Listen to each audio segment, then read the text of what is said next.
L'inflation fait aussi grimper les prix des produits de première nécessité. Thomas, le panier de courses a d'ailleurs fait un bond. On a un chiffre à 4,8% selon un rapport en mai dernier de l'INSEE. On le sait, on l'a vu et on le constate chaque jour à la ferme ou bien au supermarché. L'inflation fait aussi grimper les prix des produits de première nécessité. Thomas, le panier de courses a d'ailleurs fait un bond. On a un chiffre à 4,8% selon un rapport en mai dernier de l'INSEE. 4,8% de plus en un an. Alors par conséquent, beaucoup de consommateurs se tournent vers les acteurs du hard discount. Ils ont d'ailleurs décidé de séduire les clients à coups de com'. Et vous allez nous en parler ce matin. Alors, bon, moi non, parce que j'y connais rien sur la communication. C'est votre chronique quand même, Thomas. Donc, mais faites semblant de savoir. Non, j'ai trouvé le spécialiste, le type qui suit ça. C'est assez récent, parce qu'avant, la grande distribution était interdite télé. Donc jusqu'à 2007 pour le hertzien et 2004 pour le câble, il n'y avait pas de communication. C'était prospectus, affichage, c'était très de base. J'ai trouvé Gilles Masson, qui est président de l'agence GAD Australie GAD d'ailleurs, et lui c'est vraiment un pro de ce truc-là, et il nous a refait tout un petit historique. Et vous allez voir, c'est très clair.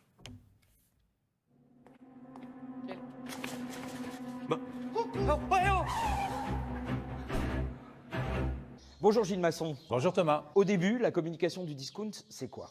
C'est la misère, c'est le magasin du pauvre. Donc pour casser ça, il faut montrer que quand on n'est pas cher, on est bon. Donc on va montrer des gens qui se délectent devant un foie gras très cher. Il est plus raffiné. Il est peut-être un peu plus fondant que le premier. Le plus cher, c'est le meilleur. Or c'est le même. Ah non, c'est vrai? Alors du coup, comment on fait pour casser l'image pas cher égale mauvaise qualité? Mais pour contrer ça, vous avez une stratégie très classique qui est la stratégie de du Star System. Donc vous prenez Zizou, qui est la star de 98, c'est quoi? C'est un accélérateur de notoriété et d'image, où vous prenez Coff, qui va démontrer par A plus B que c'est des très bons produits, comme c'est le référent de la gastronomie. Je crée de la valeur sur mes produits en m'adossant à des stars. Aujourd'hui, avec Leader Price, on peut tous acheter moins cher et avoir des produits de qualité. Et puis, il y a eu la troisième étape, qui date d'il y a 2-3 ans, qu'on pourrait appeler la normalisation. Il faut être aussi compétitif que les autres. Donc je vais faire du Made in France. Je cherche une belle pièce de bœuf, mais du bœuf français, hein, pas du bœuf qui a traversé 15 pays. Du bio. Lait, fromage, fruits, légumes. Oh, ça va, oh, c'est bon, hein. C'est bon et bio, patron. Et au final, je risque de ressembler aux autres. Et c'est un peu ce qui s'est passé. Donc de 2015 à 2019, les marques ont fait ça et elles ont énormément perdu en part de marché. On est mal. Ah oui, je sais, on est mal. Bon alors du coup, l'avenir de la communication du discount, c'est quoi? L'avenir, c'est que les gilets jaunes sont passés par là. Ce qui change tout. C'est-à-dire que maintenant, on est plus sur l'achat malin, on est plus sur la sobriété et surtout, on est sur le fait que les classes moyennes, maintenant, assument totalement d'aller dans le hard discount. Et donc, vous avez aujourd'hui en communication un véritable balancier.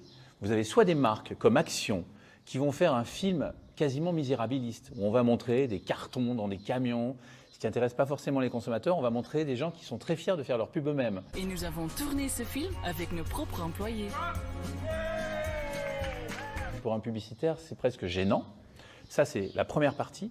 La deuxième, c'est des gens comme Lidl qui, eux, vont montrer des choses de registre sociétal ou responsable. Ils vont montrer un père qui n'assumait absolument pas l'image de Lidl et qui, en fait, dit au fond, je suis très fier que ma fille soit là parce que j'ai découvert qu'est-ce que c'était ce métier. Ce qui me rend le plus fier d'elle, c'est qu'elle arrive à concilier son rôle de responsable de supermarché et de mère de famille. Alors, vous avez bien compris, il y a deux temps, hein, il y a deux phases. On a d'un côté cette espèce de phase, attention, Lidl, c'est très très gros investisseur sur le marché, donc où on voit la responsabilité sociétale. C'est-à-dire que là, c'est même plus le petit paysan, c'est même plus le bio, c'est la société. Et puis de l'autre côté, les amis, on a échappé à l'arrivée d'une chaîne russe, Méré, je sais pas. Alors là, eux, c'est ce qu'on appelle le marketing de punition. Punition.